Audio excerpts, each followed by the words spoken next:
Welcome, everybody, to the Bob Dodd Show. Today, I have a good friend, a close friend from way back when we were on Ozark together, the great, the powerful Chris Hardwick. What's up, dude? Hey, man. Man, it's been many years since I've seen you, like 3.5, 4 years maybe. It's been too long. Dude, what are you up to now? Well, I'm out of the industry since about 24. Yeah. Beginning of 24. And kind of started my own pressure washing business and kind of doing that on the side now. I have a full-time job. What's the pressure washing business called? It's called Clearview, Mm-hmm. VUE instead of VIEW. So, yeah. Nice, man. Yeah. Shout out to Clearview. Yeah. Get your stuff clean. Yeah.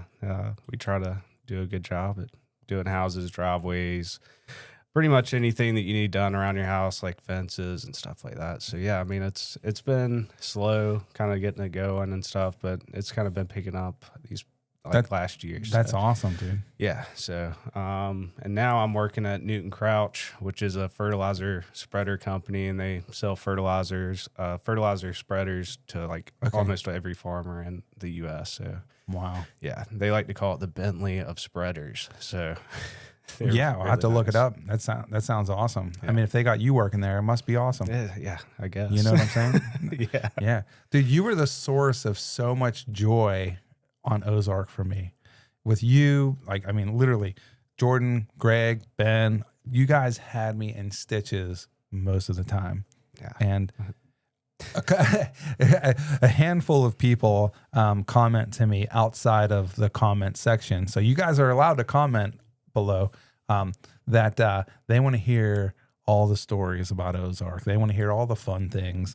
And I just say there's too much. Like, I don't remember them all.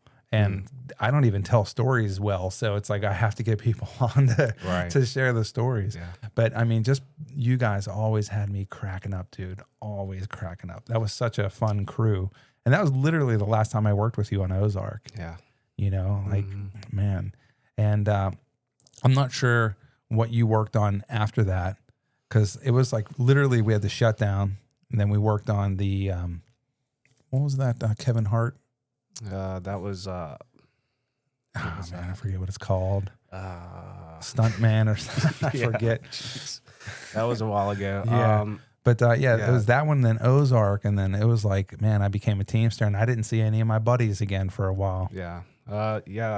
Ozark was probably one of the roughest shows that I've worked on at being a first unit grip. A lot of hours, a lot of sometimes downtime when landed, he knows we're busting it, and, hey, just sit back for a minute and just chill out. But, we had to do things to make the day go by, the late nights and stuff. So kind of delirious. And I always thought it was crazy how we would start off at like 6 a.m. on Monday, and then by Friday it's like a 4 p.m. call, 5 p.m. call, and you're like, I would rather do this on Monday and just reverse this, but it never worked out that way. Just some of the funny things. I mean, the nicer things was like before COVID, it's on season 3 of Ozark. It was a good time. I mean, at the birdhouse, we'd have lunch, and so lunch wasn't at the shooting location, so they would have to shuttle everybody back to where base camp was or whatever, and then we would have time, like enough time to go down to the dock and jump off the dock and swim at the lake. And then even the Marine guys that were out there, they would take us tubing if we wanted to go tubing and stuff. So I mean, that was some of the, that was before COVID. So we were able to really enjoy that. And then after COVID, it was like they had to bring lunch right across the street from set. People brought it to you. Yeah. Yeah. I mean, I'm like, I don't know how safe this is having other people make our lunches, but whatever, we're getting paid to, do this awesome show. Speaking of lunch, man, it's like when we wouldn't get our lunch, and like, for instance, we're like, I don't know, hour 7, 8 in, and, technically for our union contract, we're supposed to break and have lunch and have a 30-minute sit down, but they have a thing called meal penalties. And what happens is, when they don't want to shut down shooting, we just continue working, and somebody will get our food for us and bring it to us, and then we'll just eat it on the fly. And I remember over the walkie. I'm getting kind of hungry. Yeah. I'm getting kind of hungry. Those were some. Yeah, those days. I'm kind of happy that it's not around anymore. I mean, getting pricked in the nose 4 times a week was just, and you have to get in early, earlier than you usually get there, and it's like, yeah, I gotta go get pricked, and then I have to run to catering to get something to eat, and then now you have to be on set, which catering's here, and then set's like farther away, and you're like, yeah, and it's not like you got like a bike to jump on, not like if you're on stage or whatever, but right, yeah, all the different hassles. I mean, through all the, I mean, like there's a ton of crap that we all put up with. I mean, everybody, and through all the thick of it, man, I'm still amazed at how tight knit everybody was, right, and how much everybody loved each other, you know, and how much basically everybody knew their strengths and weaknesses. And I had you know, Reese and Heath in here. Yeah. And Reese brought up a story about like one of the times I guess I like yelled at somebody. Oh yeah, dude, about the bus. That was over there at that bar that we shot at, right? And then it was just already a mess of just people. 15 to 20 minute rounders from van pickup to crew parking. Yep. We had like 35 people in line, and we're only allowed to have 4 people per van. Yeah. And then, man, yeah. So I lost my temper. I mean, it doesn't happen often, but I think it was for good reason. Right. Yeah. You know, but yeah, man, there's so many different things like that we could literally get into, but sometimes I don't know what the right things are to say. You know what I mean? Like there are other people's stories. Yeah. But one of the things that I find extremely funny with like Greg having to watch your lunch, because like he would like, oh, floor score. Floor score. And he would come by and pick up. You're like, where'd my burrito go, man? Where'd my burrito go? And it's just like you see it sitting on top of one of the rolling carts or whatever, and you're like, oh, there it is. Okay. And you go, and it's like 4 or 5 bites taken out of it. Yeah. I have a video of Greg doing that. We were at the kid that worked at the Blue Cat Lodge, and it was kind of like a going back and like seeing how he was doing. And Tommy, the PA, he had left his lunch, and it has his name clearly on it. It's Tommy. And you just have all this chaos going around, and you see Greg just in the middle of it. I walk up, I'm like, that's Tommy's. And he's like, it's a floor score. And he's just sitting there munching on it. And then Tommy comes out of the house, and he's like, that's my burrito. And he was Shout out to he's like, Greg. We've I don't care. Oh man, Greg Suits, man, we love you so much. He so funny, dude. We've been in contact a little bit here and there, but it's like I don't really. I mean, I talked to Jordan yesterday, and he wants me to do some pressure washing up at his house, and so I'm like, okay, yeah, that's great. And I was like, you'll drive 3 hours to a job? Yeah, Jeez. you know, sometimes you got to do what you got to do, but at the end of the day, it's like I was thinking about him maybe 3 or 4 days ago, and it's just like ironic how Jordan's calling me, and we talked for like probably an hour and 30 minutes, just like seeing how everything's going, and you know, it's just been there's you go through things in the film industry, and you make like really good relationships where it's like you can go for months or maybe even years like without talking to somebody, and it's just like you come back and you're like, hey, you remember this, you remember that, right where you left off. Yeah. And so sometimes it's like, you know, those moments when you reconnect, you know, you dive into like the last conversation you guys had, and you're like, remember this? And you're like, oh, I forgot. Yeah. And then all of a sudden you're reliving that situation that was on set.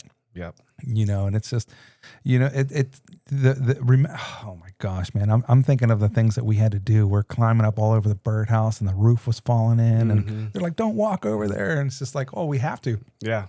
We have to walk over and there. We have to put sandbags on top of it and add more weight to it. Yeah. So. And there you go. And like the structural engineer had to come out, and like they passed it and everything. But like those moments where everyone's like kind of like unsure, but you're still doing stuff. Right. You know, that's why we have Landon, because Landon's like, no, that's going to work. Don't worry about it. Right. And you have somebody that you could trust. And man, I feel like so many times we found ourselves in some hairy situations. Like when we were at the crematorium, when I forget, I don't remember if that was season 3 or 4, I forget, but we're at the crematorium and we're talking, and the young kid, he's a background actor, and he's like, yeah, talking about all this stuff. And we're like, how do you know about all this stuff? He's like, well, this is my dad's place. Yeah. And we're like, what? And like he took me and I forget who else in there, and we like opened up one of the things, and you get to see all the remains that are in there. And I tried explaining this to somebody outside of the film industry, one of my friends, and it's like, it's really weird. We get access into places that people normally don't get access to. Right. And we get these stories. And I remember filming in there, and every time someone would drop a sandbag or move a rag or a 4x4 floppy or something like that, the dust would pick up. Mm-hmm. And we're like, we're ingesting human beings right now. Yeah. Like, and it's like, is this safe? And the kid that works there, it's like, yeah, it's just dust. Yeah, it's just ash. it's just ash. I mean, it'll clear out. It's not like going to give you the black lung or anything. Yeah, just don't think about it. Yeah, just don't think about it. We're like, oh man.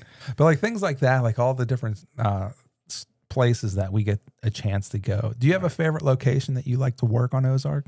I did like the birdhouse. Just you know, you might have a day where you're like, wake up and it's like, hey, it's not really feeling like it's going to be my day. But then you go out there, and even Langmore trailers, like you go out there and you just see the sunrise, and then even the sunsets. Like it was season 3. And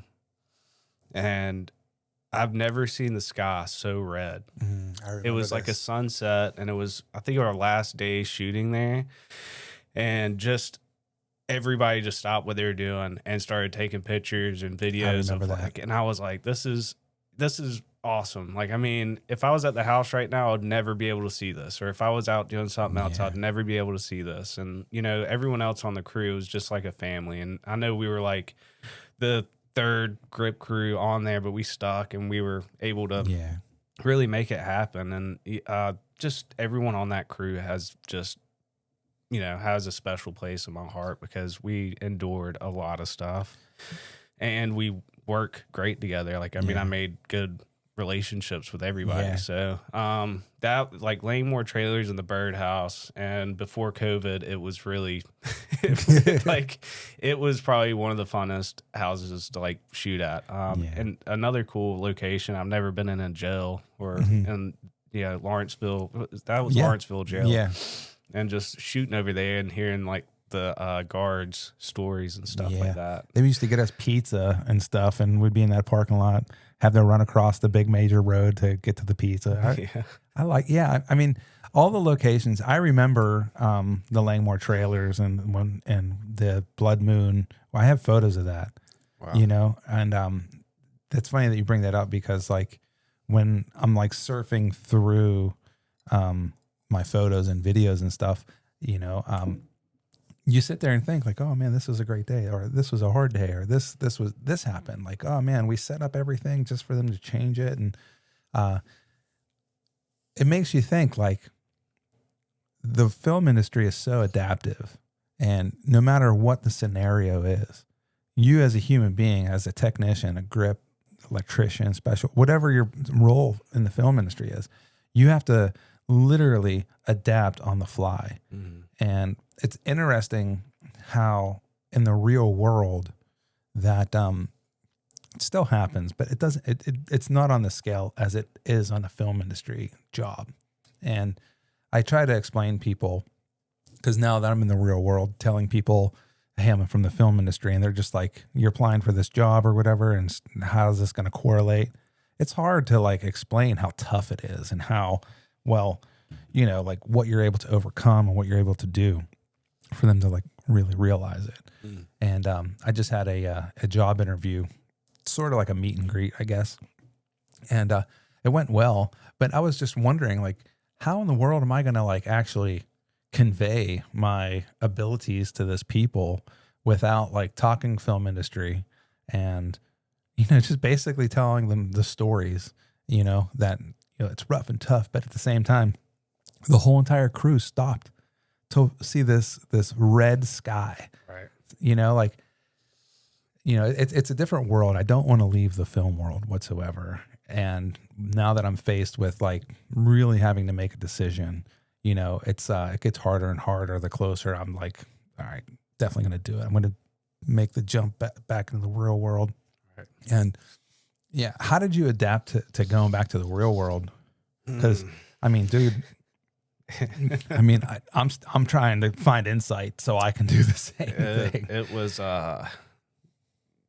you got to sacrifice a lot, Yeah. especially pay. It's definitely gonna be different. Yeah. Like Grips, they don't make the Teamster pay, but it's not. Teamster pay is not that much more than Grips. I'm just messing around. But I think the hardest part was just I had the business and like I had the ups and downs of like, well, I'm not working, this week. I need to really start getting out there and making it happen. And I was, I saved some money before I left to start buying the equipment, and it's just like I'm still wanting to do that because I can work 4 or 5 hours, finish a house, and get paid for the day, and be able to feel like I've made what I'm worth. So working in the film industry, I felt like I was always doing the best that I can, learning every day, doing everything. But humbling and getting a full-time job is just like, I was getting paid this amount of money in the film industry. Like, I know I have the skills to do it, and I know it's totally different. I've never built fertilizer spreaders ever in my life. Yeah. But I do have the work ethic, and it's 10-hour days. So like, that's easy. I'm used to 12, 14, 16, 18-hour days. It's just like, I know that my body is able and capable of doing the long hours and stuff, but it's at the same time, you're like looking at the paycheck and you're like, this is different. It's an honest days though, man. Like it's amazing what real world pay is. I mean, we are so spoiled, right? And when you sit there and think about the money, it's not that hard of a blow. You get to learn with that, right? But the camaraderie and the people that you kind of like are saying, I'll see you later too, Right. is I think one of the harder aspects of it. Yeah. As a grip, so Chris worked his ass off literally every day that I've ever seen him, and the rest of the guys too, Ben, Greg, Jordan, Heath, Mark, Tyler, all the Grip-a-Lot-of-Puss crew, they work their ass off every day. And it's just a matter of like, I know that you're not probably working as hard in your new job. Maybe not. Maybe you are. I don't know. But I think that the reason why we had the pay is because of the time crunch and the time schedule. But, hopefully you have some friends at work that, you're able to get that same camaraderie that you do with the gripping crew. Oh yeah. It's when you say I'm a hard worker, I've always dedicated, everything that I do the best that I can, and the people I work with now, one guy's been doing it for 4 years. Another guy, he's my age. He's been doing it for 8 years, but Dwayne is, in his late 40s, and he's just like, he kind of took me under his wing because he knows that I'm like asking questions. I'm trying to learn and showing that, I'm capable of doing whatever, but I just need to be taught right. And it's a good feeling to have people like that on your side. So yeah, I'm building camaraderie with these guys, and it's like, hey, no one else is going to be in on Friday because it's only Monday through Thursday. So well, that's a really nice schedule. Yeah, and 6 to 4:30, and I needed schedule in my life. Like, the film industry is great. You meet a lot of cool people, but at the end of the day, it's like I don't understand how you and Jordan and now whenever we were working with Greg is like having kids and being able to be there for your kids too. Of missing out on a lot of things. And I had a family, I still have a family that, they had a birthday on a Friday, and I'm like, we had a 4 p.m. call and we're in a stage, and I'm just like, I'm missing out on so many, moments, and my grandparents are getting older, I want to be there with them. So it's I don't know where I was going with that, but Well, it's like, no, you're just talking about the time and the struggle and how do you balance that time? right. You know, and I remember, you know, you came to work one day and, you know, we could tell as a crew that something's not right, something's off. And then we found out that you came when you could have been doing something different. We were like, what the hell are you doing here, dude? Right. Yeah. You know, like, go, we got this, go. Yeah. It was my great aunt. She passed away, but Yeah. you know, I'm like, I know that we were short on crew, and you know, it's like, and then Tyler's like, if you don't go right now, I'm firing you. And I'm like, Yeah. all right, I'm gonna get in the shuttle and go. Like, I mean, and you know, that's how dedicated I was to like being there for the crew, because everyone that I was working with was great. You know, it's just, yeah, man. Look, you're giving me chills, dude. Look, that's the thing. Like, you know, we had Sabina on. She's a fellow Teamster. She's my Teamster sister, and I remember her. Yeah, she's awesome. She came on, and you know, she was bringing the same thing up. Like, we have a hard time deciding what we should be doing. Like, we have, you know, our family ties, and then we have our work ties. And when it comes down to, we got to be there for work. Sometimes we choose like, okay, look, this is my way of living, and this is the way I'm income bringing in. Maybe I can miss the family thing and just continue working. And then you end up making the wrong decision by not doing the family thing, because all in all, even though that you have these tight knit relationships with your crew, you're still production, and you're still just an employee of a company that is performing a job to make something. Right. And your family is your family. So you have to allow your family to come first. And unfortunately, people find themselves in predicaments. I mean, we wouldn't have ever dealt with this with Landon and Tyler and Ozark, but people do say, I need somebody to cover me. And there are bosses out there. It's like, no, man, you said that you were doing this, and then it doesn't really matter the reason why you can't be there. They're saying, we'll find somebody else. So then they do that. Mm-hmm. But, and that's kind of ingrained in the film industry, and, that becomes our ethic and our way of working. Right. So it's totally understandable why you felt the way you felt.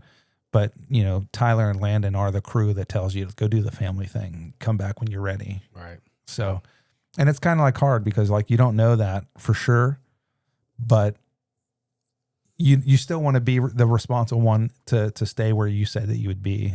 Right. And I mean, it kind of did mess up Tyler a little bit being the best boy, and, you know, just saying, we're already down a few people, and if you would have just told me that this happened, like, you know, I could have had someone cover you. And I'm like, I get it, but, you know, I just, you know, there's a lot of people that were already working, and they, you know, there's not a lot of good people that were available at that time. So it's just like, I might as well just stay or whatever. And then, you know, he said that, but, you know, like, that's one thing I really did appreciate about working with like Landon and Tyler. It's like, you know, you're up front with them. They'll, you know, they'll kind of say a few things, but then at the end of the day, they're like, I get it, go, you know. Yeah, I mean, with Landon and Tyler, they are very vocal, you know, about just everything. Like they don't hide any punches. They don't hide anything. And neither did Ben. Neither did Greg. Neither did Jordan. Neither did you. I don't think I did that either, you know. Heath, I mean, who knew what Heath was up to? Mark was always busy behind A-Cam. Heath, you know, man, he's on power save mode 3000 sometimes. But you know, everybody, man, I mean, like, we could make some moves with that. Everyone's opinionated. Everyone will be straightforward to you.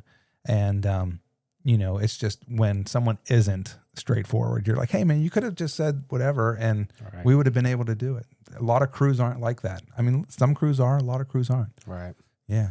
Yeah. And, you know, it's just, that's what builds, you know, that tough love. You know, it's just like, if there's some tough love and, but I mean, and some criticism, like, hey, you could have done that a little better. And like, I just love it whenever Landon's like, oh, we don't need to have this. And then he'd, you know, halfway through the day, we're at one set location, and he walks through and he's like, okay. And then he goes back in there. 15 minutes later, hey, we need this. And it's like, what you said? We didn't need it. You said you weren't going to use it. Yeah. So we're scrambling, and then they're ready to shoot the scene, and we're like, okay, okay, just everybody just, it's fine. We'll get them next time. I'm like, yeah, I know what that means. Yeah. You know, speaking of that too, like they changed so much on Landon. You know, Landon, you know, was always, you know, hitting those hard to hit curveballs. Mm-hmm. So, I mean, kudos to Landon for keeping up with the adults of Ozark. And, Right. you know, they had a game plan, but do you remember how much stuff changed all the time, you know? Yeah. And I mean, I'm sure that's become more common with a lot of these newer shows out, especially with the streaming shows. The fact that, you know, do you remember the time that we had the house tented, like the Rigging Americans came in and like Austin and all those dudes, they came in, they had that whole house tented. Yep. And we did our work for the part. And Landon was like, all right, we got 2 hours to knock this house out. And the Rigging Americans showed up and we knocked it out in like 12, 13 minutes. And they thought it was going to be like 2 hours. And everyone just started to be like, yep. And they started clapping. Yeah. That was such a big, big moment because that was one of the times where I was just like, I am among like really some of like the greatest group of grips. You know, like I'm sure there's a lot of people out there that can out-grip somebody single-handedly or whatever.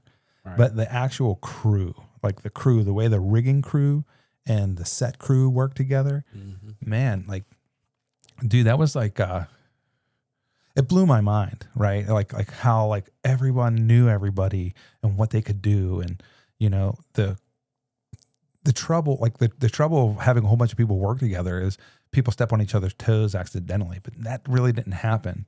I mean, yeah, we had like beef with one another every once in a while, but it was like childish, you know, on-set grip beef where it's like, you know, whatever it is, you know, like you took my flag that I was supposed to take or whatever. Yeah. Like it's like superficial, not like real arguments.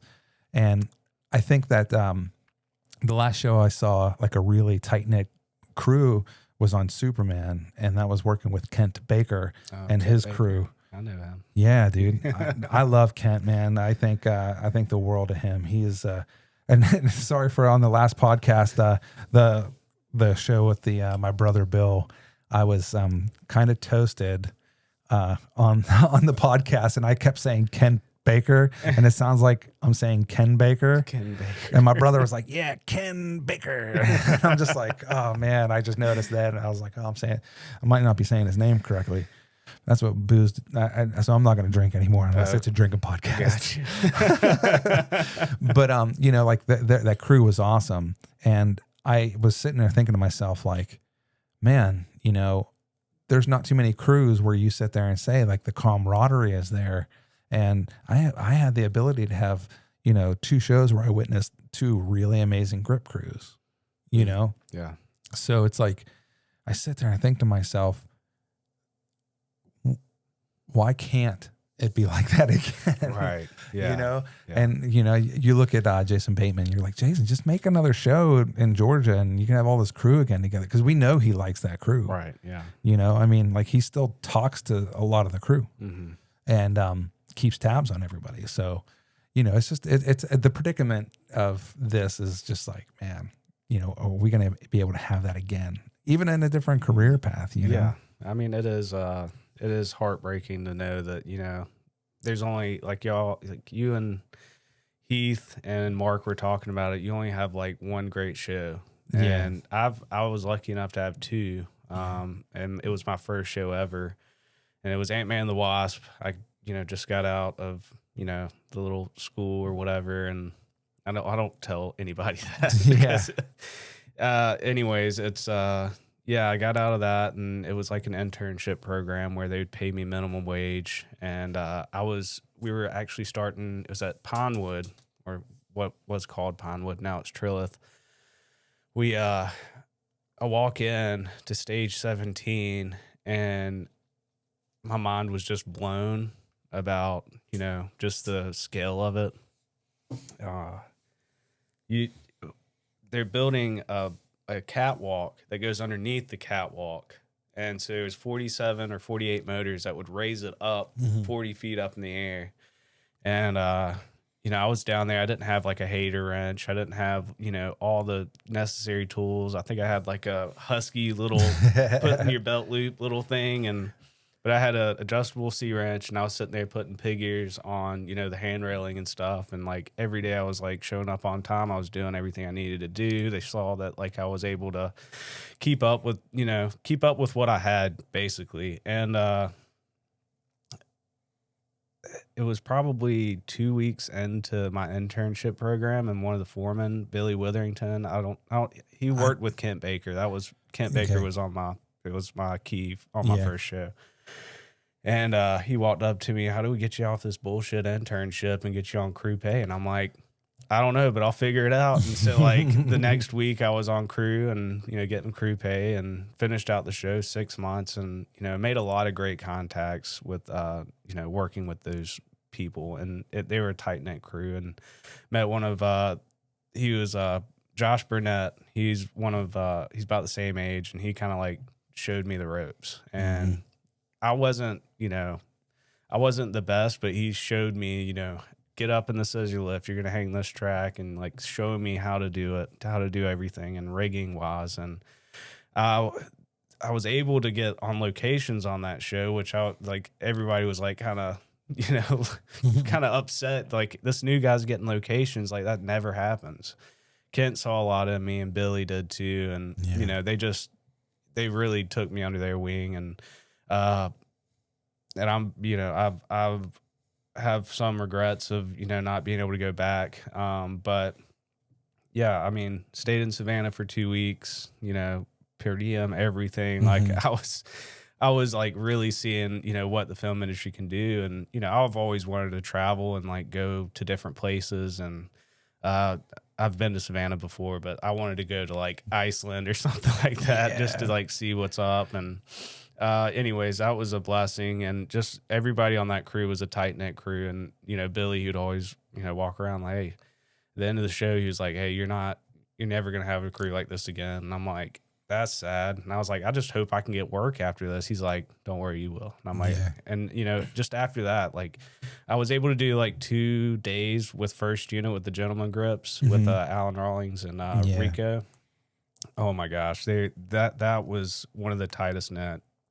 Shout out to that grip crew too. Golly, like, and after that, like, I didn't work for maybe 2 months, and then I was texting everybody that I knew, every contact that I had, just texting, hey, do you need a day player? Hey, do you need me to come in just for, you know, a few hours, whatever, you know, like, finally it paid off, and, you know, I got on to Instant Family with the gentleman grips, and the reason why I don't tell anybody that I went to Georgia Film Academy is because a couple of the guys that were there, they would,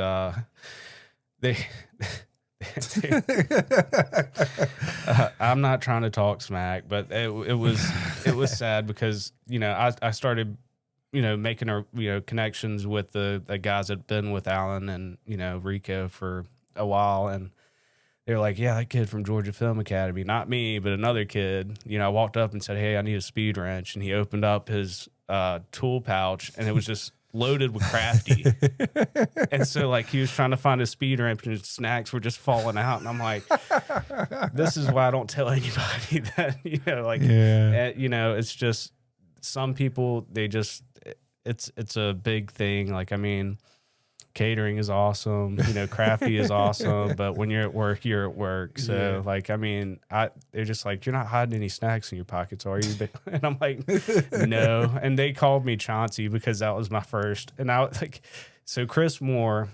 let's go over. No, go for it. But let's so you can start your story off by saying your nickname and how you got it. Yes, I should. Yeah.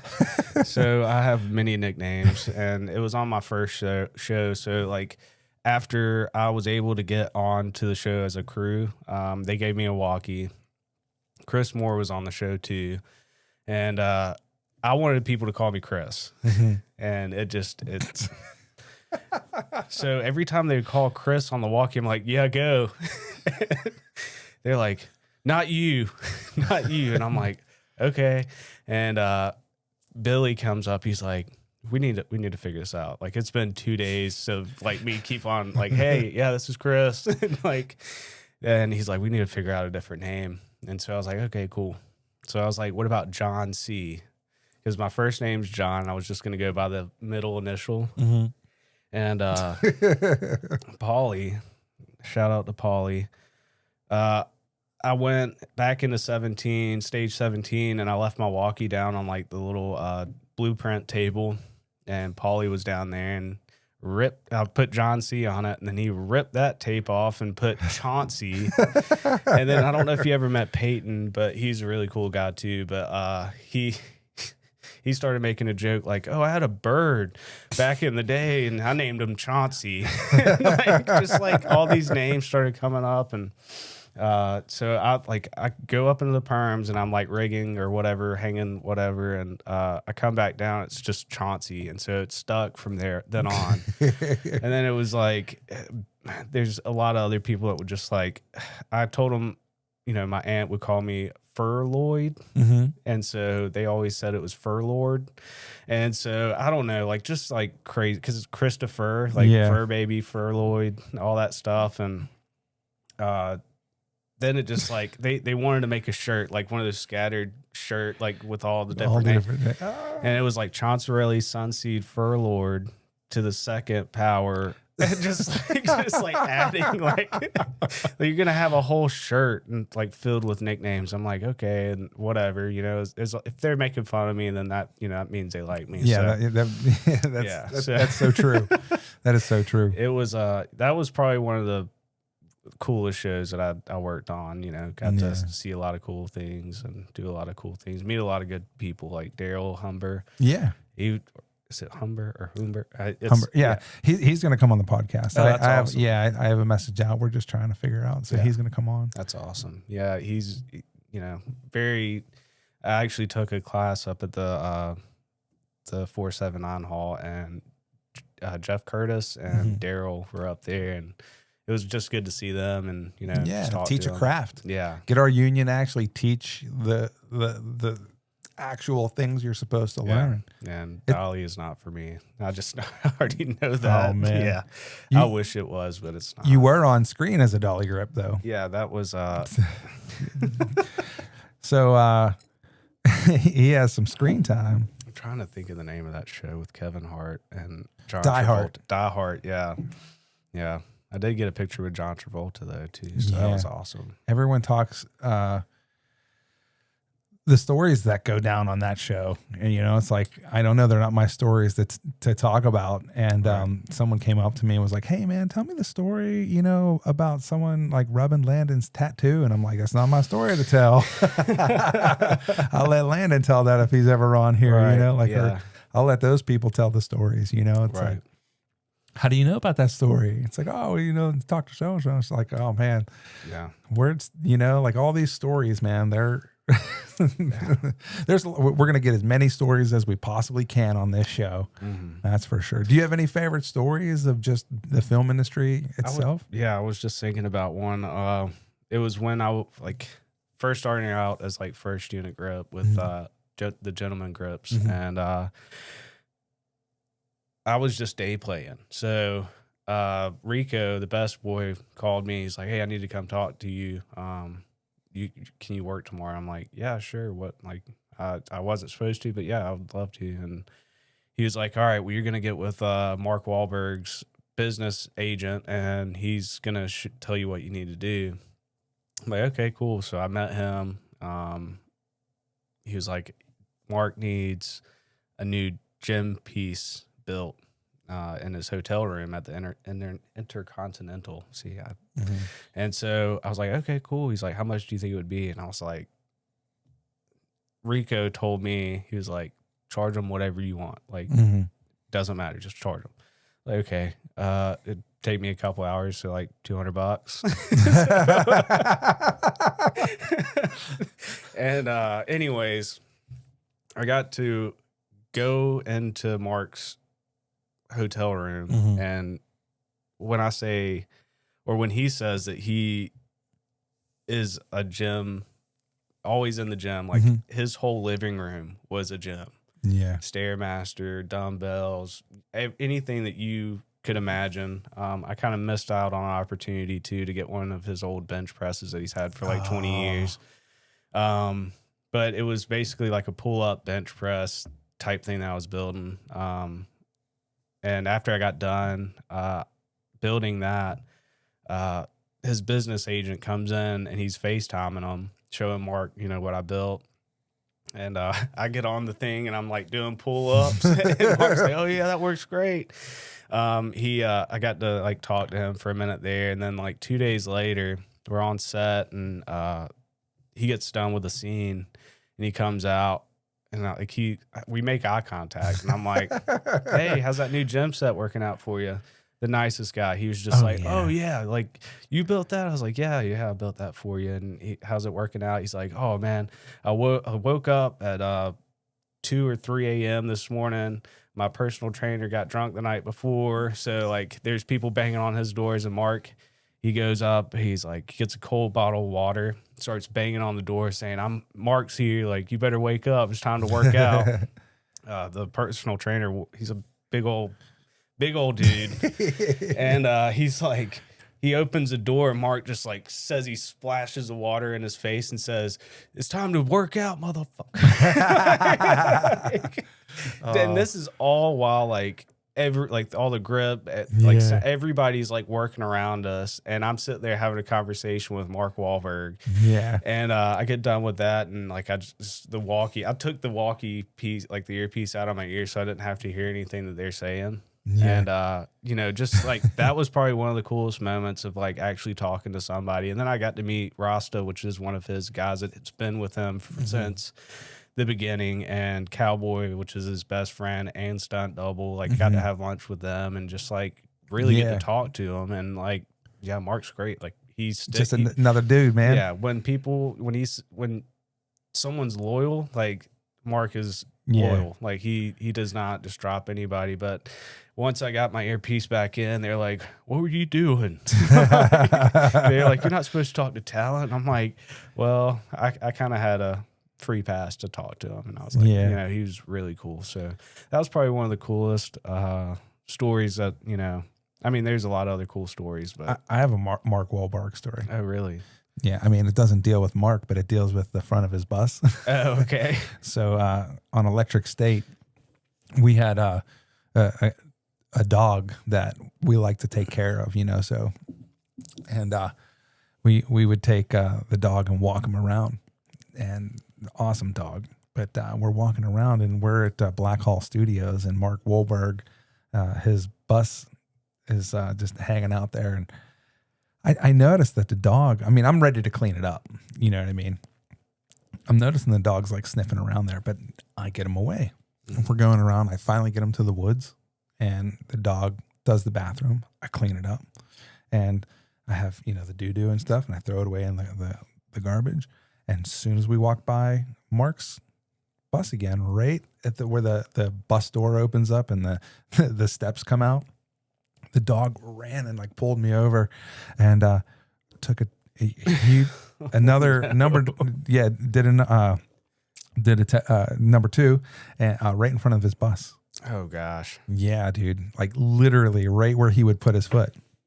So I'm like looking around. I don't see anything to clean it up. I hurry up. I take the dog back, and I run back to. I'm like, bro, I'm just running my ass off, dude. And I clean it up right before he comes back and like walk up in there. And I cleaned it up with water and everything else, so like it wouldn't smell or anything. Mm-hmm. And I was just sitting there thinking to myself, like, if he knew another show came and like shit right in front of us. I mean, I cleaned it up really, really well, so I doubt he'll see this, but you know, I had to clean it up real. And I told my buddy Chris, who I was working with at the time, I was like, this is what happened. He's like, we got to go clean it up. I was like, I did clean it up. We went back a couple of times, and man, I just like, oh no, dude. So many eyes are out there. You know, they know who did it, who didn't do it. You know. Yeah. I thought I was going to be in some like movie turmoil. Like this movie let their dog poop on my movie. Oh yeah, but crazy stories, man. Yeah, and we had a lot of crazy stories on Die Hard. Mm-hmm. You know, so many crazy stories on Ozark. Man, yeah, just. Yeah. I just wonder what are the ones. I mean, like you talked about, like going tubing and jumping and swimming at Ozark. I feel like that stuff's still out there. There's crews still doing it, right? You know, like there's gotta be. There's gotta be crews still having that fun out there. Yeah. I mean, it's just been, after I stopped doing first unit for a little while, I started doing game shows. So it's just kind of different. You know, we're in a stage, we're building a set. I did Lego Masters for 3 seasons. That was really cool. Just seeing the different builds. What was that like? It was, so I was there from when it was a bare stage to, you know, all the way set up. And then I worked through while they were doing the whole shooting aspect of it. So it was a good 3 months of, you know, just day in and day out, 10-hour days, which are great and a lot more pay than, you know, what first unit was getting. And I worked with the guy that was, you know, I was very happy that, you know, I was able to get on that crew. But it was kind of nerve wracking because it was the same location and you're just sitting there day in and day out. Granted, we did have, you know, big, you know, set changes and stuff like that and setting up for like the next challenge or whatever. And it was a lot of like hurry up and wait. Like, hey, we're going to 30 minutes from now, we're going to start, you know, getting everything set up for the next scene. And it's like, okay, cool. So it's just like, boom, boom, boom. We got to get it done. And then they had more light floors, so you couldn't really scratch those up. It was, you know, pads for everything. You can't just like, if you tried to roll over a Lego and the wheel caught, the Lego would just make a scratch all the way. And then it's just like, they wanted it pristine. And it's like, it's kind of hard when you have all that gear, 13 cameras out on the floor with the, you know, rolling. Yeah. Was Heath out there doing dolly work? No. Okay. You know Jim Resnick though, right? I don't know. He was a key, and then Gary Oldknow. Yeah, I don't know that either. Also, like he was a gentleman grip. Okay. And when I was helping doing first unit on Ant-Man and the Wasp, we were doing like this jail scene, and then the grip truck, the 40, was like right outside, and one of the guys was like, "Hey, go outside and, you know, get something." And I was like, "Okay," or a C-stand arm, and I was like, "Okay, cool." So I go out there, and Gary, he has a little bit of a temper, and so like he's been a grip for a while, so he's just like the truck guy now, I guess, and he's just throwing C-stands and stuff like that, just getting angry and yelling. And I'm like, "Hey, Gary, I need a 40-inch C-stand arm." I'm just like going crazy. And I get the arm and I walk back in. I was like, "What's the matter with that guy?" They're like, "Who?" And I was like, "Gary, the guy out in the truck." And they're like, "Oh, he's always like that. It's fine." But then I saw him on Lego Masters, and he's retired. So and I was like, "What's up, Gary?" He's just like the calmest, coolest guy. And I'm like, "What have you been up to?" He's like, "Oh, I'm building Adirondack chairs, you know, and stuff like that." And he's like, "I'm really chilling out. I'm retired, but I'll work, you know, my days or whatever, and, you know, I'll be off." And I'm like, "That's really good, Gary." And we actually had good conversations after that. I mean, and granted, it was a stressful show too. Like, I mean, there's a lot of Ant-Man and the Wasp was, you know, just a lot of things happening. But you know, he taught me a lot too. It's amazing what a truckload of grip gear. Oh yeah. You know, like if you think about electricians, they have lots of gear, but they don't have as many pieces. Right. Yeah. I mean, sometimes we'll have 5,000 cheeseburros. Oh yeah. You know, and we have to count them before we return them. Exactly. And I was a truck guy for a while because no one else wanted to be the truck guy. "Hey, Greg, you want to be the truck?" "No." Jordan. And even Christian Ramirez, "No, I'm going to be out here." I'm like, "Okay, cool."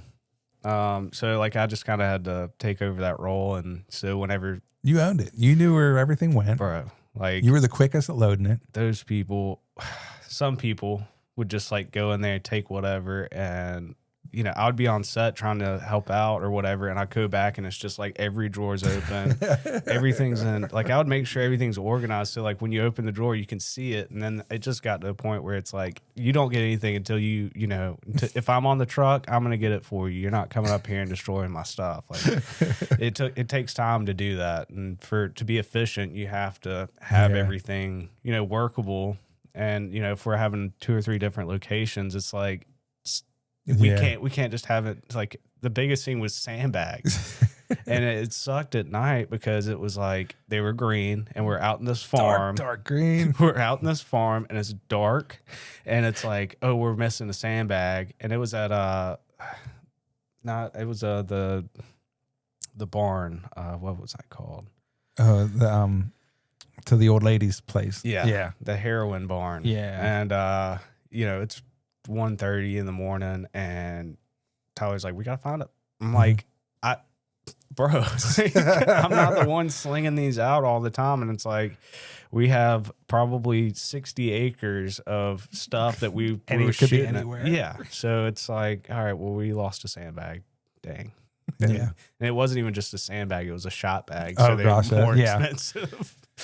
But, oh my gosh. Yeah. So those were some of the days that I was just like, are you serious, guys? Like, and once it's time to load, it's like, you better start. Like, there's no chit chat, and like, let's just hurry up and load this up so we can get home. We already been out here 14 hours. Yeah, I'm ready to go home. Like, that barn, dude, I swear, I that was one of my least favorite locations. Now, when we were at the house, I liked that. I thought that was okay. But that barn, stuff always seemed to go weird. I remember when we had to remove the garage door. And we were dealing with that spring on the back side of the barn. Oh, yeah. Yeah. So it's like, it's just like, all right, man, we're doing that. We're doing this. And it's so dark. Yeah. All the spiders, all the all the crazy crap. I remember that because Landon's like, we need a security bid or something like that. And I'm like, what the hell is that? But yeah, I finally found one. And like, I remember things like that, like just a rush. Like, you need, like, and yeah, it's a rush, fun rush, but like when you're under the gun, it's like, we got to get this done, and you know, there's people waiting, and I remember when we were once again at another where Julia did the bag grab when she got the bag, and she got in her truck like she was driving away, and Landon was like, Bob, get in the gator. You're going to pull her. Yeah, the U-Haul? Yeah. And then she wrecked into the pillar on accident. Oh, gosh. Oh, I thought that was my fault. And they were like, everyone's like, Bob, it's not your fault. Don't worry about it. And I was like, oh, gosh. Yeah. Her face, like, they replayed it. Her face was so funny. She's so nice, too. And it's just like, you don't want to laugh and you don't want to, like point blame at anybody, you know, and as a grip too, you know, like on that crew, I was like, I don't know, I must have did something. Cause like, of course I always screw up. I'm a grip, you know, whatever, or I'm Bob. I'll screw up. But they were like, no, you didn't screw up this time, dude. She didn't steer her. Yeah. She was just like, she was turning into it as you were pulling her through the gate. Yeah. I'm like, okay. And I was just sitting there thinking to myself, like, what's wrong with this picture? I mean, I don't know. All right. But nothing happened. The stone wall was fine. The U-Haul was fine. Everything was good. Yeah. I was just like, that was a close one. Yeah. Because she did try to like drive through it herself. And then it was just like a quick, like, hey, we got to get the gator down here, get all the webbing, all the stuff that we need to pull this U-Haul. And oh, man. I think the craziest one, it was I don't know if you were there because it was the end of season 4. I missed the last 12 days of season 4. Yeah. Which sucks. It was when Heath was in the picture. He had a line and all that stuff. And we, I forget the DP's name, but he, last minute, like it took him, like Jordan and Tyler worked on this car rig, this camera rig off the back right side. And it took them probably like 2.5 hours. I remember hearing over the walkie, like, hey, they want to change this up. They want a clean slate on the van. The prisoner van. And it's like, what? Really? Like, why can't they just get this shot? And then, you know, oh, no, this actor's like, you know, whatever.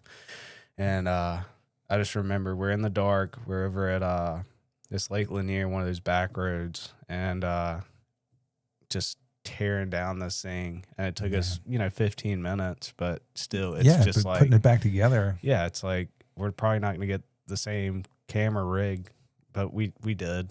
Yeah.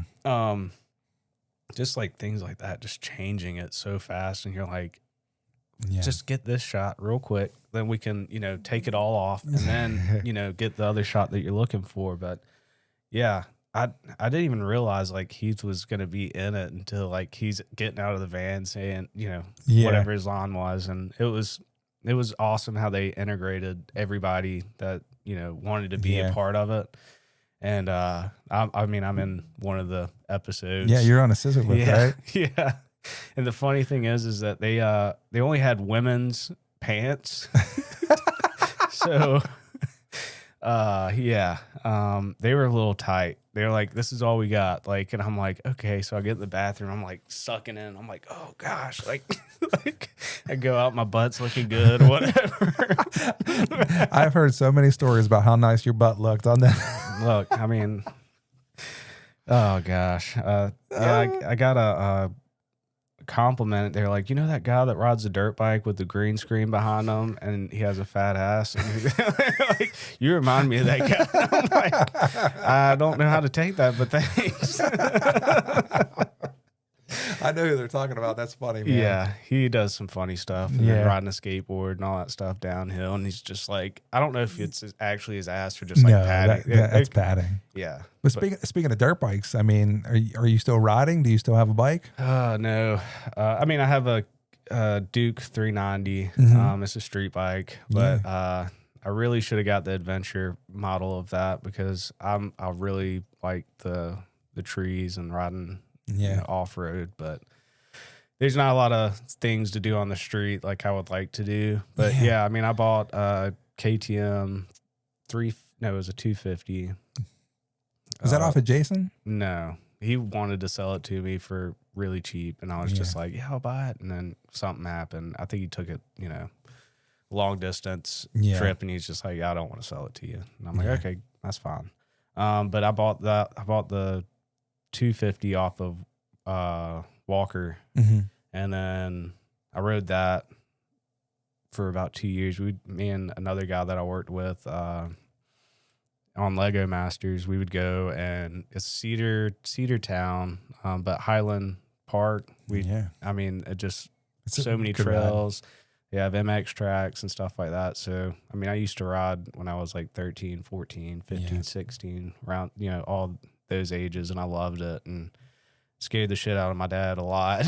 I can only imagine, dude. Just like hitting these 30-foot jumps, and he's just like, see me start going like that, and I'm like, just rev it up, and I land it. He's like, I think I just crapped my pants for you. And I was like, what do you mean? He's like, yeah, you went over the handlebars. I'm like, I didn't. No, I'm fine. But I mean, I rode out there for a little while, and it's really cool because it's like $30 for an all-day ride, and then you can camp out there too. So we'd like have a camping weekend, and just that's awesome. Wake up, ride, go chill out for a minute, keep going and riding. And I've it sucks. I'm 30 now, but like I can definitely feel it.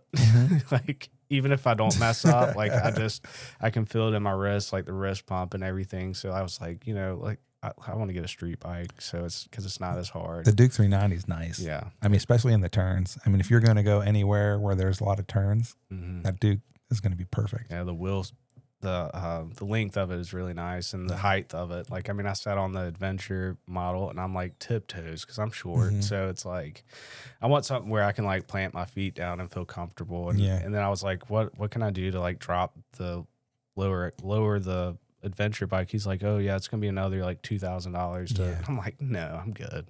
Like I don't think I was working at the time, and I'm like, I just going through a hard time, and I just wanted to go spend just get some miles under your belt, man. Smile a little bit.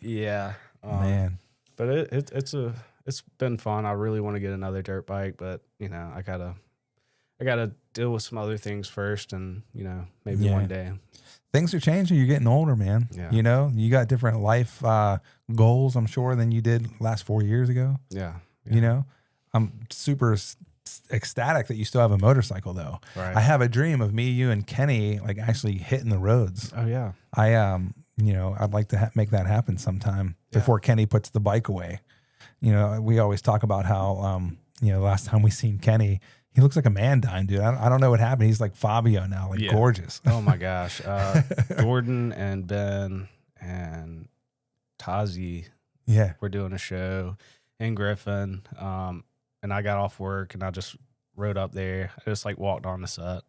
Like no one said anything. It's kind of a lower budget union show. And I walked in and what's up, and did that a couple nights because they were shooting there for like a week. And so there's a couple guys on that show that were just like slacking. I didn't have a walkie or anything. And like I heard Jordan, I need a sandbag. I need that. I'm like, I go pick up a sandbag and go take it to him. And no one like said anything to me. Hey, we need to get this dolly track out of the way. I just pick up the dolly track and take it away. And Jordan's like, you were the best free help that we had. And I'm like, I hear stuff. And I'm like, it's kind of like, dude, your muscles are trained to do it. Yeah. And you got to be observant, and like that's what he was like. It was so cool to see you and just like be able to, jump in when you didn't have a walkie on, and you're just like you're doing shit. Yeah. So, oh man, but that's your nature, man. Right. That's your nature. Yeah. You were always, dude, and all those dudes. Like I sit there and think to myself, like I know Greg, he's doing his handyman business. Mm-hmm. Jordan, Ben, doing real well. Keying shows, going to Thailand, working with the water unit. Everyone's doing okay. We do need some more film work, and I made a comment a couple shows ago to the podcast's not out yet, but I was with my buddy Jared, and I was just like kind of being down. And he's like, you're not going to get a job with that kind of attitude. And it's just like, Jared, you're always right, man. Like, shoot, I better change my attitude, bro. Yeah. And it's just like, oh man. And it takes sometimes because once again, we're all feeling the lack of work here in the film industry. And for the folks that are trying to, paddle that canoe up the movie industry creek, it's hard. Yeah. But, we all do what we got to do, man. Right. Right? Yeah. During COVID, like we had to just like suck it up and just go through it. And it's like, when's the next show going to come out? And it's like, is Ozark ever going to come back? And, luckily they did season 4 and, that was great. Like I was eager to get out because, it was kind of boring for me just to sit there and not do nothing every day. So, but yeah, I think I was really hoping after the writer strike and the actor strike, something would, pick up, but I was on Lego Masters and, the beginning of, I think I was 23 when I did day playing with Jordan and Ben on Megalopolis doing second unit. And I met up with the special effects guy and I saw him on Lego Masters and it was months after that. I forgot how long it was, but I was like, how you been? You been busy? He's like, man, this is my first gig since, Megalopolis. And I'm like, that's like 9 months. He's like, other people haven't even worked in like a year. And I'm like, geez. So I kind of like saved some money up to, start investing it in something, because, I've talked about it a lot. I'm like, I love it, but it's just I need to settle down and start, my own life. Cause this has been my life since like 23 years old. Yeah. So, it's like a drug. Like you can't, you get a call and then you haven't worked for, let's say 2 months.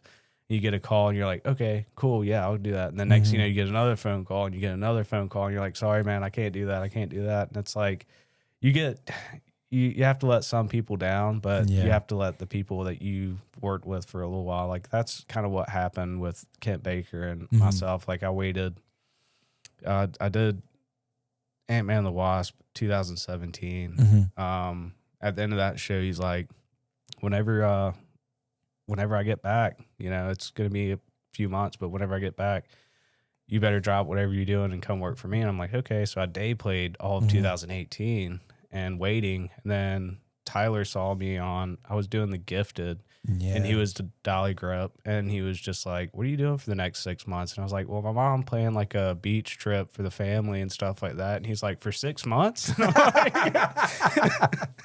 I'm like, no, what do you need me to do? What do you want me to do? I'm getting my hair done. Yeah. And he's like, I want you to come work with me and Landon. And so we did Lodge 49, which was an awesome show. Yeah. So, yeah, that was kind of how I started out with Landon and Tyler. And then I was on that. And then they got Ozark season 3. And it was a year after, I got done working with, worked with a ton of different grip crews throughout that whole year, which was great. Made a lot more connections. I double booked myself, which was a terrible idea. We're doing first unit and then going back to rigging. And I was like 2 a.m. Dead. Wrap, 2 a.m. wrap on the Gifted. And then I had a 6 a.m. call or 5 o'clock call. And I was up at Tyler Perry. Anyways, yeah, there's just I was like, I'm never doing that again. I did it a couple more times. I'm like, I'm never doing this again. But yeah, I was probably 3 or 4 weeks into Ozark season 3. And I remember the whole scene. It was Ben came. It was the character Ben is when he was first seen in the episode. I don't know why I remember it. So we're at that mansion? No, it was at the school. He was he was substitute teaching, and then like I don't know why I correlate like the scene and what we were doing to like the conversation I was having with Billy and Kent Baker. He texted me. He's like, hey, I'm coming back to do Suicide Squad 2. Like, I want you to come. I was like, I'm sorry, man. I just started this show. Like, and he was just like, oh, really? And just kind of got upset with me. And I was just like, I've been with this crew for, almost a year now. So, like, I really can't let these guys down. Like, I mean, I waited a year for you to come back and all this stuff. And then Paulie came and day played with us on I remember that on Ozark, and he's like, "Oh, I heard you, I heard you told off the man," and I'm like, "Who?" He's like, "Kent Baker, man, good." I was like, "Nah, man, it's not even like that." Like, so, but shout out to Kent Baker. Like, I really appreciate you, seeing a lot in me in my first, show and everything. But things work out, in the way that it's supposed to. He ain't mad at you. I know. I know. He ain't mad. Dude, one thing about Kent is he has the canny ability to see what people are immediately. Like, he knows everybody's strengths and weaknesses. Like, we talked about, like, everybody on his crew, they all had a particular superpower, like all the people that he like handpicked and wanted on the show, and it's just like, Kent, you realize, like, you're like a builder of like the A-team, but you did okay. He's not mad at you. I don't think he is. I feel like I don't know why, but that's like one thing I kind of regret, like just not being able to be there for somebody, like when they say that to you at the end of a show. Yeah. But it all worked out. Like, I mean, I worked consistently with Landon and Tyler for about 3 years. So it was just, and then I, found another opportunity with a little more pay and less hours. So, and they hated to see that happen, but it's just like the first unit hours and everything, they really take a toll on anybody, really. It's just different location. You don't know where you're going to be until, later that night. You don't, no matter how much planning you do, it's going to change, subject to change. Yeah. And then 80s, a lot of you, it's going to be easy 8-hour day. And oh, you just jinxed us. 16 hours later. Dude, remember how we used to get like mad at Landon? Like, oh, it's just going to be an easy day. Like, why did you say that? Why did you say that? Or like, we're not going to need the max amount. It's like, why did you even say that? It's like all of a sudden. Yeah, man. I mean, there's a lot of good memories that I've made with a lot of people. And I actually, they called me to go onto the piano lesson with them. And it was kind of like the old crew, with Jordan and Heath and Ben. I think Ben was there. No, Greg. Ben was off keying or doing marine stuff or whatever. So I think he was in Thailand at that time. Mm-hmm. Yeah. But yeah, it was great to see them, and it kind of made me feel better. Like, I didn't really, they understand like, hey, better pay. less hours, like go do your thing. They're always been that way, you know. Tyler and Landon, dude, they understand, man. Yeah. And then Christian Ramirez, like I see him posting a lot, and he's doing a lot of Steadicam work out in Puerto Rico. I was about to say, I think he's kicking ass and taking names for camera. Oh yeah. I mean, I think it might have been 3 years ago. He sent a reel on one of our mass text messages, and I was like, "Who's this? Who did this?" And he's like, "I did." I'm like, "No, you didn't." You know, It was so good. You know, what I mean? A shout out to Chris and Ramirez, dude.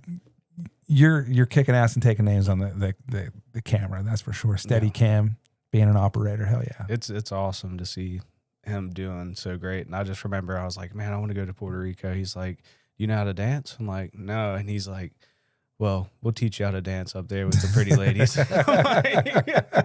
I'm like, thanks, Christian. Oh my gosh. Is he married or anything? I don't know. I can never see that dude getting married. He's too beautiful. Yeah.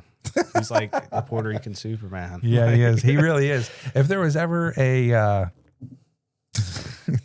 Puerto Rican Superman hits a bullseye. That's what I told him. I've said that. I'm like, you are. That's who you are. I remember he'd be like just like in the corner trying to be by himself near a tree with a sandbag or doing whatever, and like 2-3 of the production assistants would just be like eating crackers watching him. Yeah.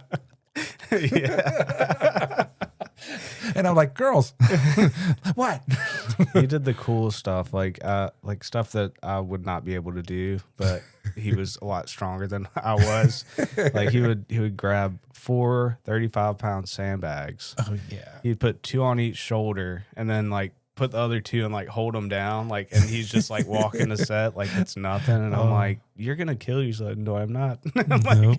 Always eating an apple, never eating any junk food. No.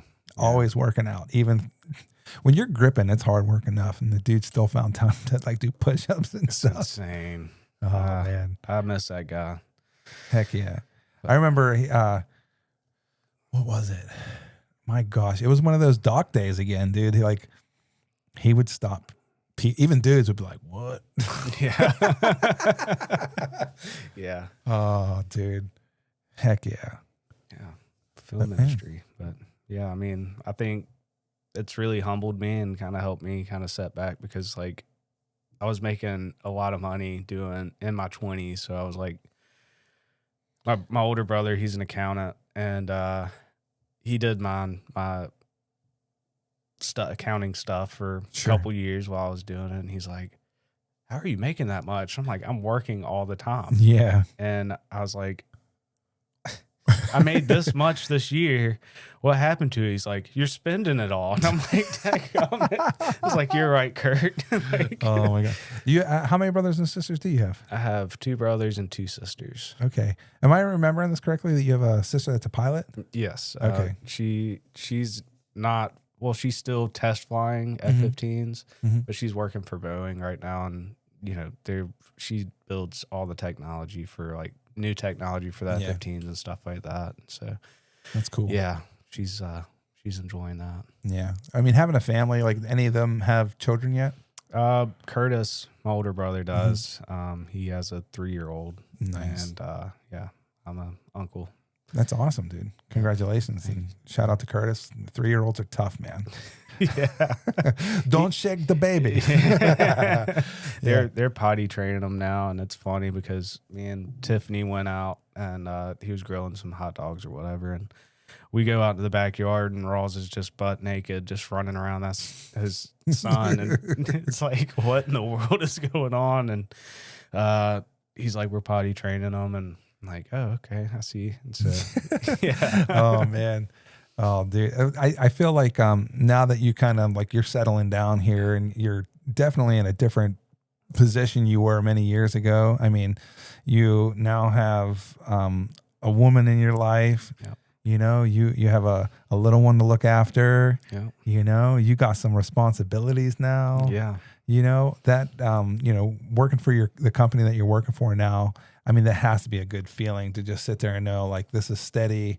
I can rely on this, because anything can be taken away, but like steady reliability is a huge key, right? And the dynamic that you have for yourself now. Yeah. It's kind of the schedule that I've always wanted. Yeah. I did 3 months of concrete work and like tree service stuff. That lasted 3 months, and I was just like, 3 months too long. I'm good.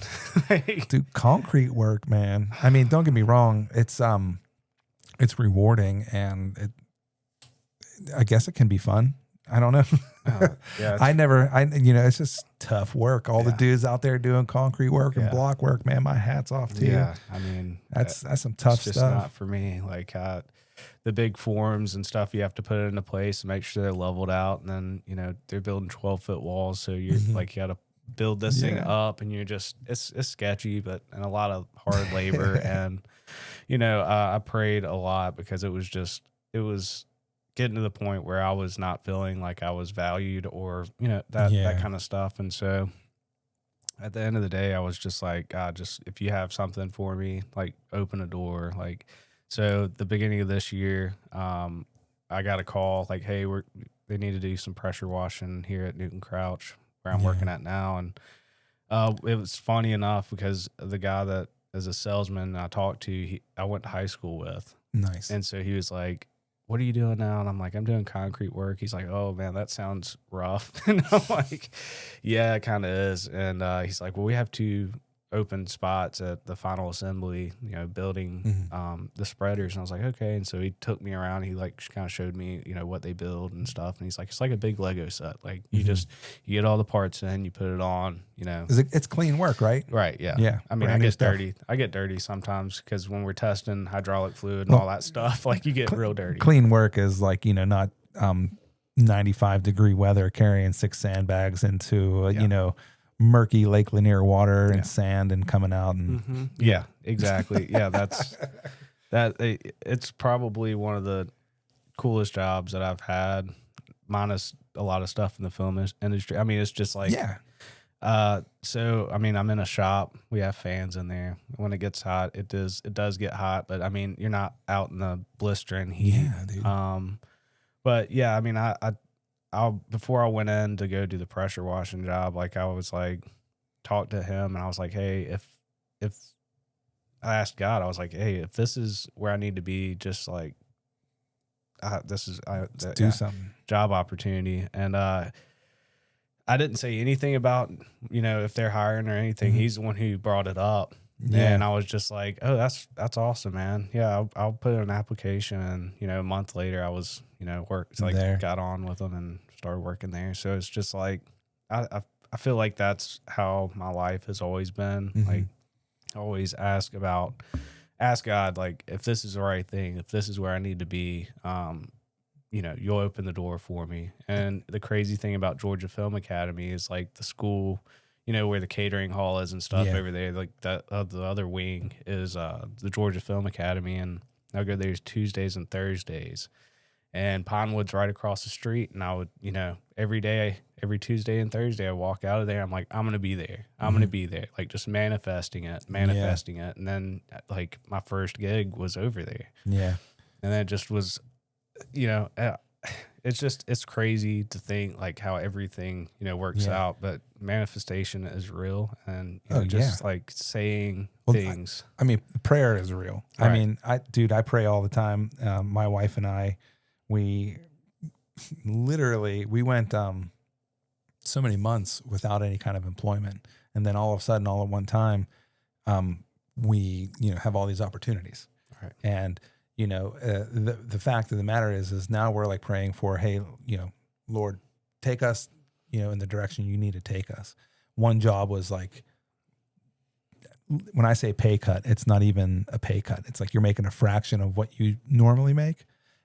But you'd be working, but, and at God's house. So you're like trying to figure out what you're going to do.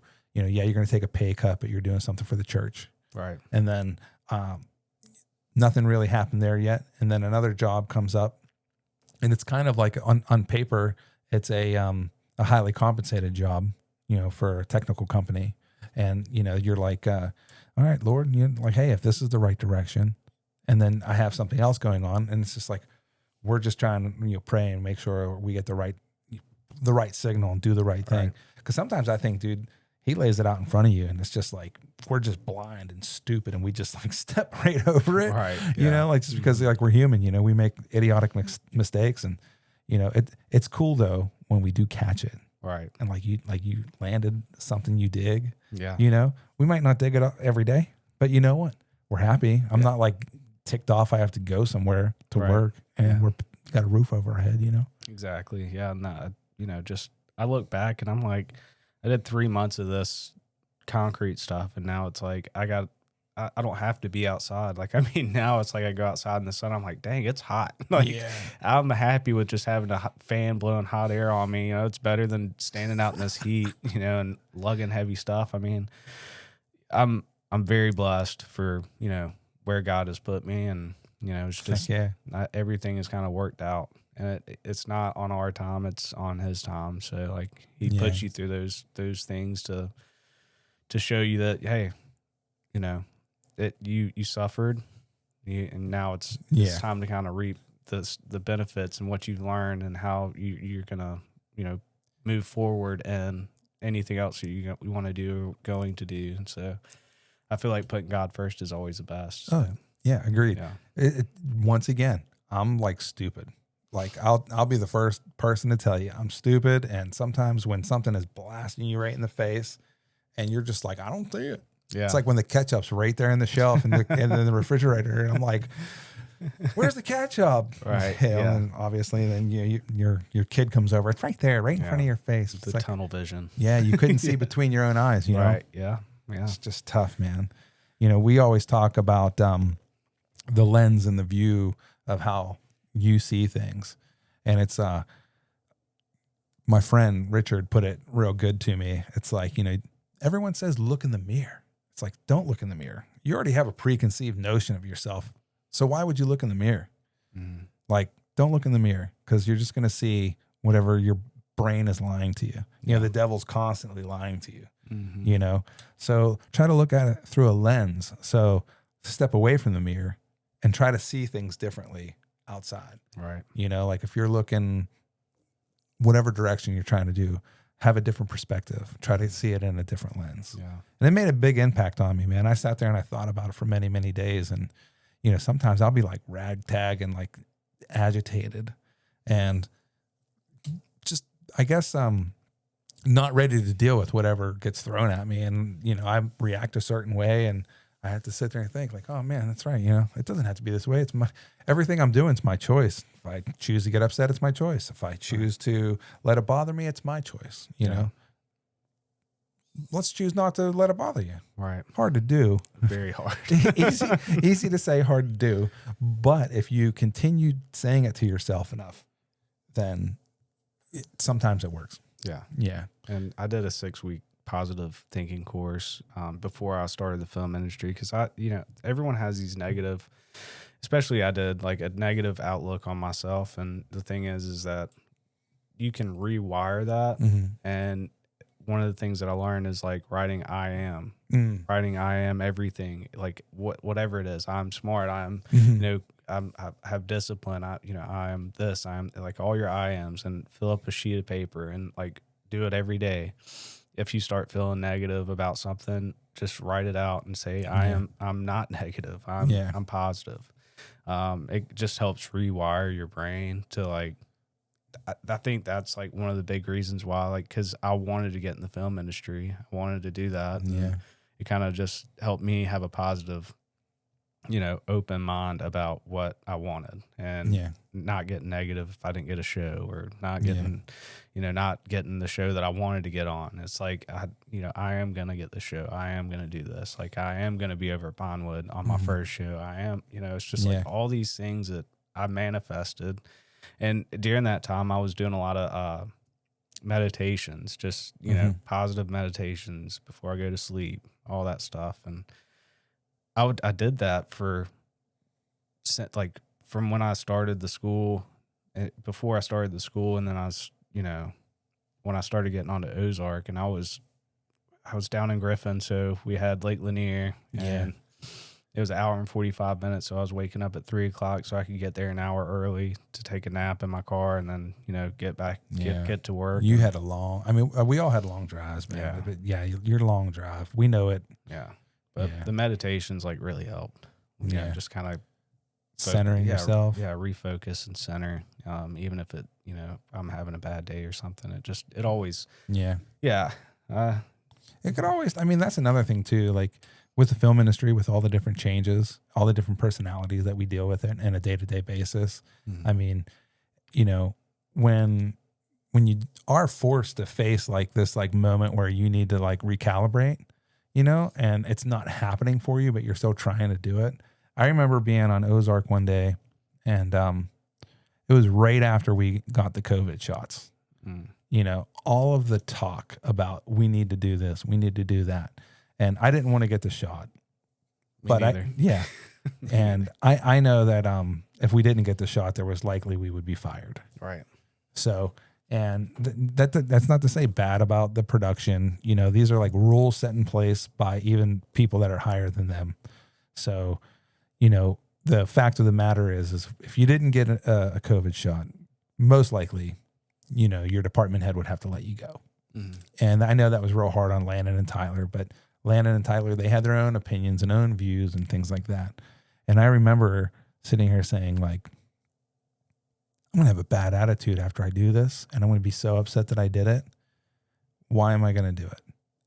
And then, you look at your bank and you see your mortgage, and then you see your car payment, and then you see how much you spend a week on groceries. And you're like, I don't know. I've been in the movie industry so long now. I don't know how to get another job. I mean, not that you couldn't, but those thoughts are going in your head. Yeah. So you're like, all right, well, they set it up tomorrow morning. We'll go get, our shots before the day starts.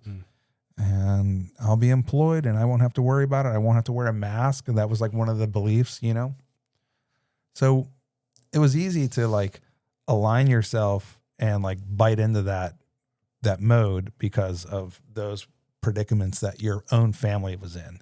But then after it happened, like the aggravation and the immediate, like, man, I'm ticked off about this. Right. Like set in, like I didn't want to do it. And I remember Kevin, I'm not going to say his last name, but Kevin was like, I'm not doing it. And he just left.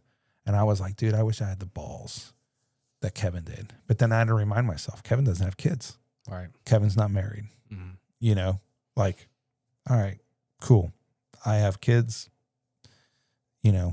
I make what I shouldn't say I make, but like I decide what we're going to do as a family. Right. So, and with prayer and everything, and, we did, man, we're like, oh dude, let's pray through this. And we did. And, I decided to get the shot. Tyler and I got it on video. I should put it on a video one day. And we're like, everyone at the pharmacy was like, what's going on over there? Yeah. Oh my gosh. And that's another thing too. Like you're doing it with your buddy. So it like eases it a little bit more. Yeah.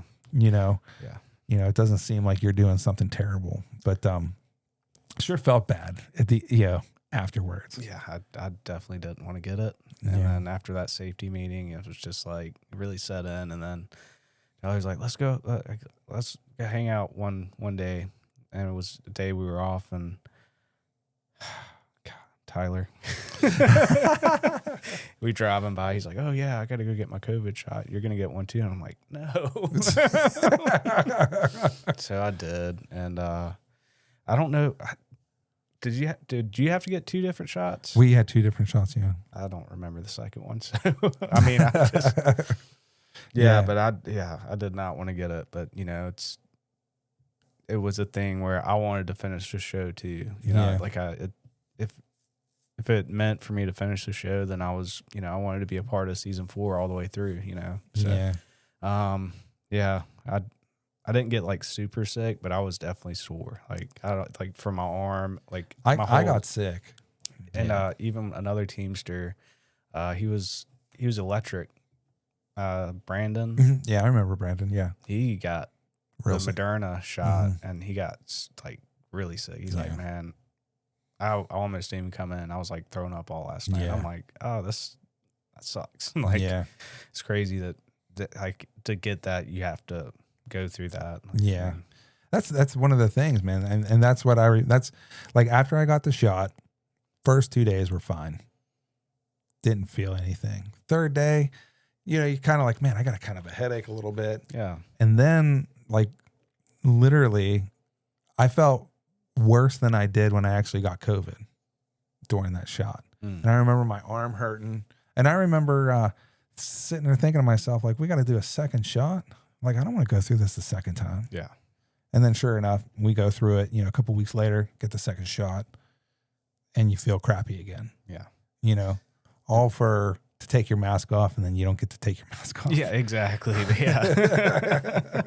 I always liked it whenever COVID police would, we're out in a big open field and there's one person out there with their mask down. Yeah. And they go out there with their pool noodle and they're like, you need to put your mask on. It's like, there's no one around me, bro. Like, get away from, you're the one that's closer to me. Yeah, like, you came up to me. I was by myself. Yeah. I mean, there was 200 feet before you came through that fence. Yeah, exactly. And that's just like, they took their job so serious. And I mean, there's a lot of people that got some good jobs on Ozark. Like, I mean, I know a lot of COVID PAs that went from COVID PA to like camera assistant, and you know, Reese is one of them. And yeah, he's a great grip. Like, I mean, I worked with him on piano lesson for a little bit. He was out there, and he's really shaped up to be someone good. Well, he tries, he wants it. So Right. I mean, he tries. Just like you, Bear. Like seriously, like when you were on Ozark, dude, there was no stopping you.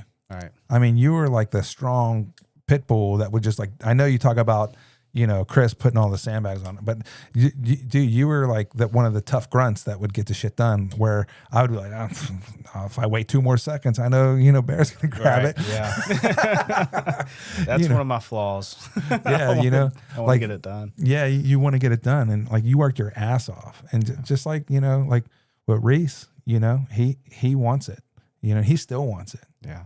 So he's still going to try to do stuff. That's great. You know, and Heath helping him out and getting him some jobs and stuff. And, you know, that's good. It sucks that he passed out that one day. I watched that episode. Yeah. Well, you know, Reese is still real young, and he's still learning a lot of different things. Right. You know, there's water under there if you need it. But, you know, it's a matter of like, you know, once again, like Heath and Reese, like having no kids. I mean, you now know what, like, you have the taste of responsibility, where it's no longer you're by yourself. Yep, that's true. That's for sure. You know, like you have somebody that's like relying on you to do some things. Yeah. So Reese and Heath, I mean, like they might rely on each other, but they don't have that feeling yet. Right. You know what I mean? Anybody out there that has like kids, like, you understand what I'm saying? So, you know, things change. Like Reese is, you know, I'm going to continue working in the film industry, or I'm going to do gaming or whatever. Heath, I'm not changing. I'll still do film industry. You know, like, I don't know, man. Like, you know, Ben, Greg, Jordan, like me, we all have kids, you know, Tyler and Landon, they don't have kids. So, you know, they're still kind of like just having to take care of themselves and their partner's work. So it's like, you know, they have that dual income sometimes, you know? Yeah. It's like, I have to make a decision. It's a hard one. Yeah. You know? So there we are, making these hard decisions. Well, yeah, it just is what it is. It's the way the cookie crumbles. But if a show calls me and like, you want to come work, I'm going to literally have to think about like, do I want to change my life again? Mm-hmm. You know? Which, I mean, I don't know, it might not be hard. I have a tendency to say yes real quick to people who call me about movie shit. Right, because you have to. Because if you wait, like, I've been doing it for 18 years. They're going to go ahead now. See you later. Like, you know, it's like saying yes for 18 years is like, you know, it's like knee-jerk reaction now. You know, I had a guy, he called me up, and he was like, "Hey, Bob, I need some trucks taken up to Pittsburgh. You want to do some rounders?" And I was like, "Yeah." Oh, wait a second. I'm working right now. I can't just say yeah. Right. But I almost said yeah, just like that. Yeah, you know, because it's like deals with the movie industry. I know I would be not working for the movie industry at that moment, but I'd be taking trucks to Pittsburgh. Right. And I'm just sitting, I almost said yeah. And my wife's like, slow down. Right. You know, remember remember where we are at right now. And you're like, oh crap. Thanks, babe. Yeah. Thanks. Cause I can make some dumb decisions. Yeah. You know? Yeah. But yeah, dude, dude, I'm so appreciative that any of my friends would come on the show. I'm so thankful that you did. This isn't going to be the last time. I'm going to ask you on again. Yeah, please you do. know, I know I have some videos of you that I find so funny. I don't know. Like, could I use them? Sure, if you want. I mean, yeah. I want to see which ones. Yeah, no, I'll tell you which one too. Just, I mean, like, once again, this podcast is to showcase my friends because I love you and I find that you're very talented and I think that you're very interesting. And one of the funny things that you do is the funny voices that you do and the basically, like, I don't want to say slapstick, but like the one video where at Langmore Trailers and we're setting an 8x or 12x, I forget. And you're like, it's like all slippery, but it's like, it's not really slippery, but you're acting like it's like so slippery. Yeah. You know what I mean? Dude, I, truth be told, I peed myself laughing so hard a little bit. Yeah. I peed myself a little bit. I know that's not a good thing to do, but I mean, like, you have to go to the bathroom and the bathroom's so far away and you're in the middle of a setup and your buddy does something that's so hilarious that you lose control of yourself for a quick second, little blip. Right. Like, gosh, dang it. Yeah. But you had me, my stomach was hurting laughing so hard. That stuff always cracks me up. Just like if I'm walking down some stairs and I just like start I got Tiffany's niece with that. Like she's 22, but she like we have stairs going up to our room and I'm walking back down and she's in the living room like watch me walk down. I'm like, oh. And she's like, are you okay? Was that for real? And I'm like, no. It's you in the back of your head, like, you just got to be there. Yeah. She scares easily, so it was kind of funny. Like we were driving over, we were going down 16 and like going over some railroad tracks, and like right before we had hit them, I'm like, oh, and she's like, oh my gosh. Dude, I do miss like the late night, like being in the gators and just going, oh gosh, yeah, just like screaming, roaring. Oh my god! And I have tons of videos of Jordan, and it was kind of the joke of like, Chris, you have more pictures and videos of me than my wife does. Yeah, yeah, because it's all like gold. And I was like, I'm gonna make a movie of all the stupid stuff, the videos and stuff. I'll edit it together, dude. Yeah, I'm getting there. Yeah, I need to get all that together because like I'll go like scroll back up to the past and just be like, that was a terrible day. But it was so funny because Jordan made it funny all the time. And the floor scores and stuff like that. And Jordan was, we were at the horse farm or wherever, and Jordan's like running in the weird way, like running towards the bathroom. Yeah. Like he's covering his butt, like, yes, dude. Oh my gosh. Jordan but all you guys had my stomach hurting so hard so many times, man. We had so many good times. And man, what I was going to tell you, I did see Kenny recently, and, you know, I don't know if you've seen him recently. I mean, the last time I saw him, he looked like a man dime. Like, holy crap, dude. His hair is like down his back now, all white. Yeah. And just like, I was like, how you doing, Kenny? I'm good. And, all this stuff. And he pulled up on his awesome motorcycle. Like, I was like, that is so cool, man. He's like, I'm living it. Like, he's the one who got me back into RC cars and stuff. And then I found how much money you have to spend on them to keep them going. And I'm like, God dang it. As soon as the motor burns out, as soon as one of those. Yeah, the ESCs on those things, man. But yeah, I saw Kenny and he's doing good. Like, I mean, I was happy for him because it's just, I don't even know if he's been working that much either. I don't think so. I mean, it's just, it's sad. Like, and anybody that I talk to or text, I'm like, you staying busy? No, I'm doing this or doing that. Yeah. Did you meet Jason Villela? Maybe not. Maybe not. No, it's just a best boy that was on Lego Masters and nothing. Like, just nobody's working. It's very sad. I'm kind of glad that I made the life choice of just kind of steering away from it. But like, I'm blessed and fortunate to be able to had worked with you and everybody else. It's just like I still have a lot of friends that are all over the place that I can call and just like talk the shit with or whatever. Yeah. So yeah, I mean, I hate it. I hate that I'm, out of it now. And don't hate it, man. Embrace it. Because I tell you this much, you have a lot going for you. And like before, I mean, like seriously, while the movie industry, we were working in it, just whatever you do, you're going to be well at. You're going to do fine at it. And it's just a matter of, are you happy doing it? And it seems like I get the picture, like, you're kind of happy where you're at. Yeah. And I think that's all that matters. Yeah. Because like I would hate to make, a high wage and be upset. Right. I'd rather make a living and be happy. Right. That's the main thing, and especially all the time that we would not have in the film industry. Oh gosh. Yeah. Dude, I mean, my job now, dude, I get home at like 5:45 and I get to see my kids. Right. I can help my wife set the table. Mm-hmm. You know what I'm saying? Yeah. That is amazing to me. Yeah. That's what waking up early is probably the roughest part, but wake up at 5. I got to be there at 6. And I'm 10 minutes down the road. I just have to have an hour to, yeah. But it's get off at 4:30. I just have a lot. I like it. It's probably one of the best jobs. That's great, man. That has a schedule. They have benefits, all that stuff. Yeah. So it's like, well, I tell you this much, man. They're doing something nice. You got that nice truck. You're doing good. You're doing good, man. Yeah, I got that right after I left. Well, I totaled my Tacoma. Oh, I'm sorry to hear that. Totaled that. And then I bought like a 01 Camry or 2000 Camry.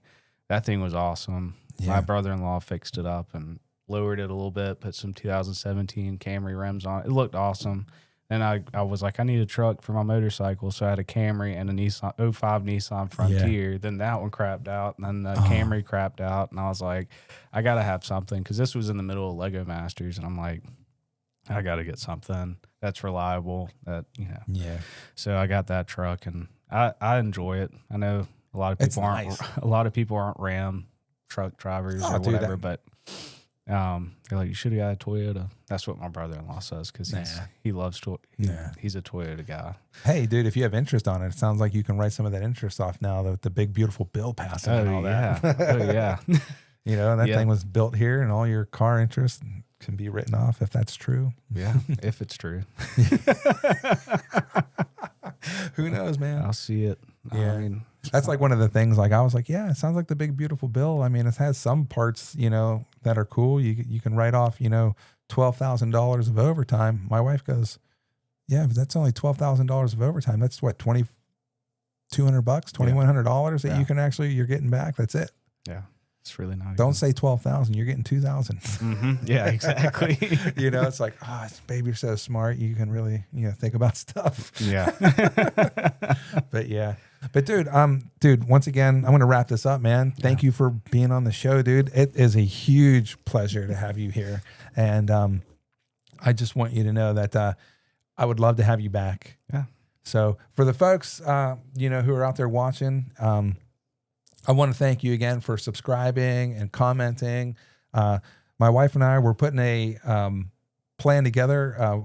If and we have a very small amount of subscribers right now, but once we hit 1,000 subscribers, we're going to do a pretty big giveaway, and we're excited to talk about that. And anybody who is subscribed will have an opportunity to win the gift.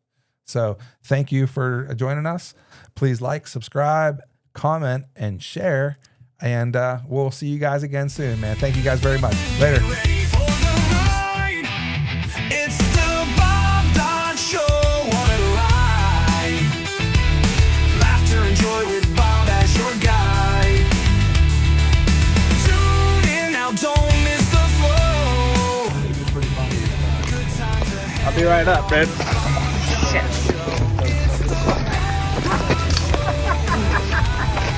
Look at that guy. Look at that guy. He can't stand up.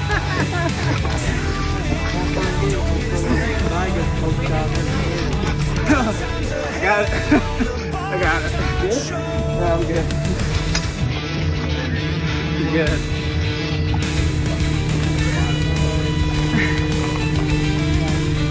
So slick. I'm good. How did you do that? Show.